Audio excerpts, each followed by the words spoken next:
সাল্লাম হাদিসটি আছে আবু দাউদ শরীফের মধ্যে 3111 নম্বর হাদিস। আল্লাহ রাসূল সাল্লাল্লাহু আলাইহি ওয়াসাল্লাম সাহাবায়ে কেরামকে জিজ্ঞেস করলেন, মা হুয়া শাহীদ?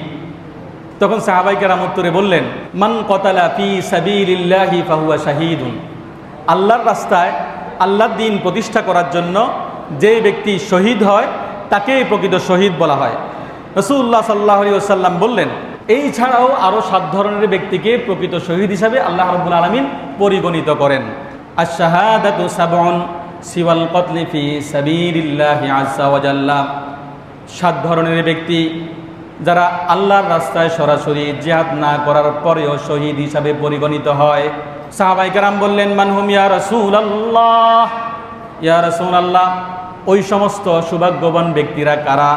তখন রাসূলুল্লাহ সাল্লাল্লাহু আলাইহি ওয়াসাল্লাম বললেন, আল মাতউনু শাহীদ, প্লেগ রোগে যে আক্রান্ত হয়ে মৃত্যুবরণ করবে ঈমানের সাথে, সেই ব্যক্তি শহীদ। ওয়াল মাবতুনু শাহীদ, পেটে অতিরিক্ত ব্যথার কারণে যে ব্যক্তি ঈমান নিয়ে মারা যাবে সেই ব্যক্তিও শহীদ। ওয়াল গরীকু শাহীদ, বন্যার সময় ঈমান নিয়ে নামাজ পড়তে গেছে, বন্যার পানি এসে ওই মানুষটাকে হত্যা হতে সহযোগিতা করেছে, ওই ব্যক্তিও শহীদ। এরপরে হলো ওয়াসাহিবুল হাদামি শাহীদ, যে ব্যক্তি দেওয়াল ধসে অথবা ছাদ ধসে, ছাদ ভেঙে মৃত্যুবরণ করে সেই ব্যক্তিও শহীদ। তাহলে কি বোঝা গেল?